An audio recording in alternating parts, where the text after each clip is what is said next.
one of the videos we studied about the nodal analysis, right?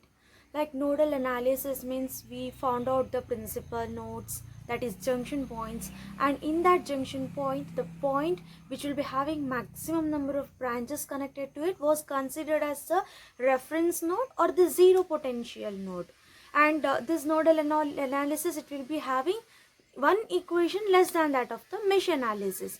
But now we will be considering a special case of nodal analysis. See, in this circuit, okay, we can directly apply the nodal analysis. That is, the four branches are connected to this particular node. So I will consider this as a zero potential node. That is the reference node. And here this node, okay, where three branches are connected. Here this node which three branches are connected, so these are the principal nodes. So I will consider these two as nodes and I will assign the node voltages to it, VA, VB or V1, V2. Okay, I will be assigning the node voltages. But now the special condition is like, if you are having a voltage source, okay, if you are having a voltage source instead of a resistor in between nodes, then how you are going to solve it? See, we cannot use nodal analysis in this particular case because we do not know what is the current which is flowing through this particular voltage source. So in super mesh analysis, that was the special case of mesh analysis. In that case, what happened? There was a current source in between two meshes. Then we considered the effect of that particular current source and we considered a super mesh and we applied the KVL in that case.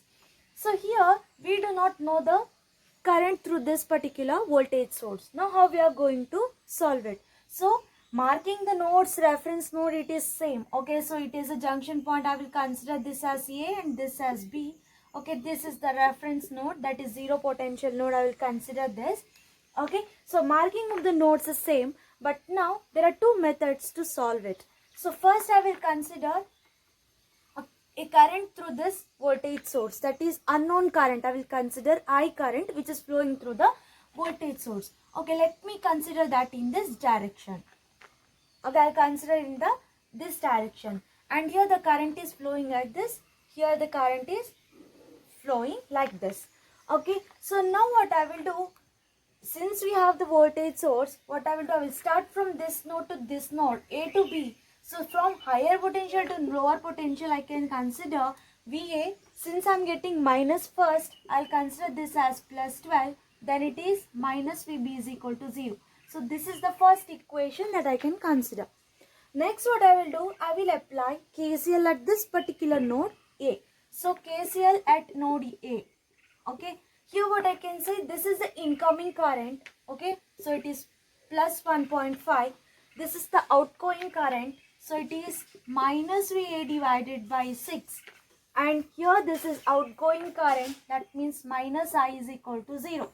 So I can write this as VA by 6 plus I is equal to 1.5. Okay. Now I will apply KCL at this particular node. Okay. So the incoming current is I. So it is plus I. Outgoing current is 3.5. So it is minus 3.5. Here again we have outgoing current. So VB minus 0 divided by 3. So it is VB by 3. Okay, that is equal to 0. Then I can simplify this. It is equal to 3.5. So this is the third equation. Now we know I. I can substitute I in this case, right? I is equal to VB by 3 plus 3.5. I can substitute this in this equation. So VA by 6 plus VB by 3 plus 3.5 is equal to 1.5. So if 3.5 comes to the right hand side, it becomes minus 2. Okay. So here if I take the LCM, it is 6. So VA plus 2 VB divided by 6. If it comes here, it becomes minus 12. So VA plus 2 VB, it is equal to minus 12. Now I have another equation here. VA minus VB, that is equal to minus 12. So if I do like this, okay, minus plus plus, okay, so this gets cancelled, this gets cancelled. So VB is equal to 0. VB is equal to 0.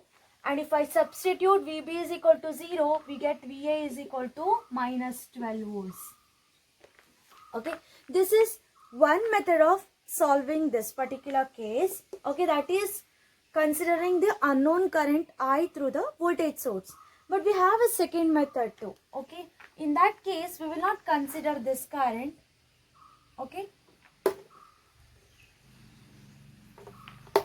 the nodes which will be having a voltage source in between them, that will be considered as the super node. Okay, this I will consider as super node. Okay, what I will do is I will apply KCL at both the nodes but at once. I will consider both the nodes as one node. So let me consider KCL at this particular super node. Okay, so what is this? It is incoming current, so it is 1.5. This is outgoing current, so it is minus VA divided by 6.